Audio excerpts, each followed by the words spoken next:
Just add in a hitter, a pitcher, a ball boy, anybody? Anyone who's pitching against the Pirates. If you want to get a prospective closer, look who's closing, who's playing the Pirates. You want to get a starting pitcher, even if it's one start, look for the Pirates. They're one of the worst offenses in baseball. Take advantage of it. Yep, there you go. Good advice. All right, moving injury report time. Go for it. All right, we got a couple of injuries here. We'll start with Tim Anderson, who was placed on the IL with a left hamstring strain, which was retroactive to August 29th. He had missed the two prior games. White Sox manager Tony La Russa actually downplayed the severity of it, so he said he should be back sooner than expected.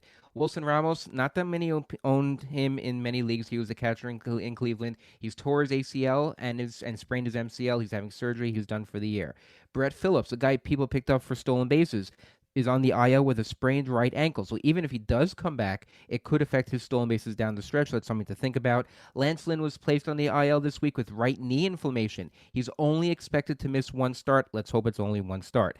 Johnny Cueto was placed on the IL with a strained right elbow. Gabe Kapler said that Cueto's been battling this issue for issues throughout the entire week, but he's optimistic that he shouldn't be on the IL for too long. Another Giant, Wilmer Flores, was placed on the IL with a strained left hamstring. Originally it was called just tightness, but he's now expected to miss a couple of weeks, so if you have him on your roster, you may not want to keep him rostered the rest of the season.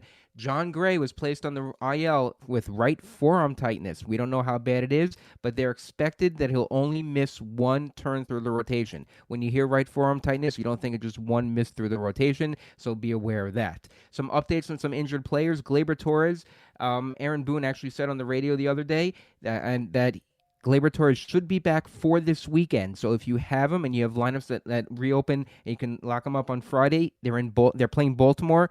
Please start him. That's a smart start there. Another Yankee, Miguel Andujar. He's got a left wrist sprain. Manager Aaron Boone said this past Sunday that he's not sure whether he will return back this season. So that's something to watch for. And another guy who may not return back this season is Mike Trout. He's still dealing with the calf injury. This is one of the worst, longest stays on an IL for a calf injury for as long as I can remember. So this is something that's obviously not that good. The Angels are not really in it right now, so Mike Trout may be shut down. I wouldn't say drop him, because if he does come back, you don't want to not have Mike Trout. Yeah, I mean, they had Ohtani and Trout on the same team. Can't make the playoffs. The drought continues for Trout here, and hope he does recover soon. One thing to note about injuries in September, this year you don't have the expanded rosters all the way to 40. So what would happen before is somebody would get hurt, they would not go on the IL. Why put them on the IL, right? Because if they can come back in 7 days from now, they have plenty of roster spots. Right? 40, you're not using 40 in a game. But now with a more limited roster, they do put players on the IL. So the fantasy tactic is slightly different. I think it's better in the sense of you have less questions in your lineup, right? Oh, is this guy going to be back? He's healthy. You won't have day-to-day guys. Guys will actually be put on the IL. So I think it makes it a little bit easier, right? No? It does. However, if you had John Gray this week, they didn't put him on the IL until late Tuesday. They thought he was going to start, but his bullpen between games wasn't that great. So if you had John Gray, you may still have him in your lineup, and you may have been stuck. So yes, they will start putting people on the IL more just so they can open up more roster spots just because they need them. But they're also calling up pitchers who may not be 100% ready yet just to be there. Like the Marlins called up Trevor Rogers. So they activated Trevor Rogers, which means that he can pitch. When is he going to start? We don't know yet, but he is on their active roster right now. Right. All right. Well, that's the end of this show here. I want to thank Greg Jewett for coming on the show and talking closers and strategy and all that. Greg, thank you again. And before you go, why don't you tell everybody where we can see your stuff, where we can read you, reach you, all things Greg Jewett. Well, first, thank you guys for having me on. It's, obviously an honor, and I love all the work that you guys do. And Ariel, if things go the way they're leaning towards in Tout, I wish you the best of luck the rest of the way.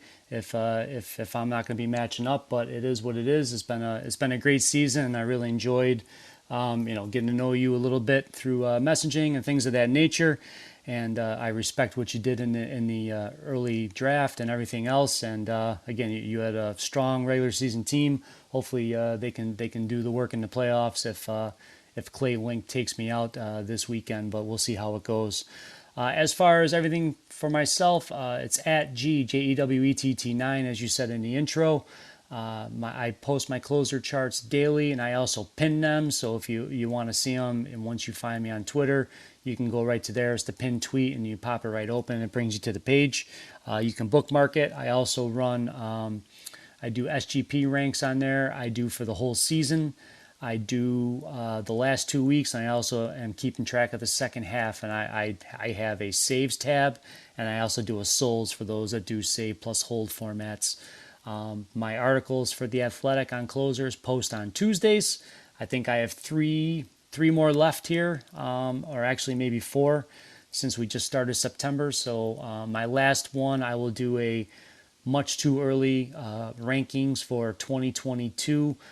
Just as like an early draft prep fun thing, just to kind of see where people are at the end of the month, and how I foresee them going in drafts, because we all know some people will start drafting in November. I also do work at Fantasy Alarm, DFS articles, and I do 2 weekly columns behind the breakout and the hitter streaks and trends. And I also run my own Coffee and Closer Substack, which I do about 2-3 times a week. I'll have one coming out tomorrow.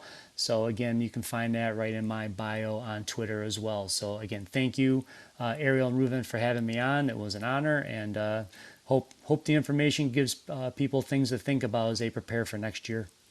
Yeah, our pleasure, and great stuff, Greg. Obviously, your first year in Tout Wars, you were talking about the Tout Wars league we're in, and just to update people, for the regular season, Greg was maybe within a batter or so of securing 5 points. Yeah, 5 points. Can you imagine? Out of a 400 and something total for the week, if he would have had 5 more points, he would have secured a first-round bye to finish in the number 2 seed. But he didn't, so he has to face Clay Link. You're not out of it. You're within, I think, 40 points or so for the week. We've still got half a week left. Should you win, you will be facing Prospect Jesus, I believe. Right. That's right, Ralph Lifshitz. I won't be facing you. I got the number 1 seed, so if Clay wins, I have to face Clay. If you win, then I get the other side of the bracket, Nick Pollock or Frank Stamfel. So either way, I won't face you to the finals. I hope you're there. I wish you luck in the next couple of rounds, and we'll do the best we can here on our end as well. That sounds great, Ariel. Thank you. All right, Reuven, how about you? Tell us all about your stuff. You can follow me on Twitter at MLB Injury Guru, where I tweet out injury updates, how long they're going to be out, next guy up. And I also have a weekly article for Rotoballer discussing all this, preparing you for the fab for that week. And my name is Ariel Cohen. You can read my stuff over at Fangraphs, Rotographs, at Rotoballer and Sportsline. You can follow me at ATCNY. And, of course, you can listen to me every single week here on the Beat the Shift podcast. I did an earlier podcast today with RotoWire, with Jeff Erickson and Justin Mason and company, talking about our specific TGFBI division. So give that a listen. RotoWire does some great stuff as well. I talk about why I think Adalberto Mondesi should be very negatively looked at going into 2022. So check that one out for that explanation. And that's it. So once again, thanks so much to Greg Jewett for coming on the show. From all of us here at Beat the Shift, we'll see you next time.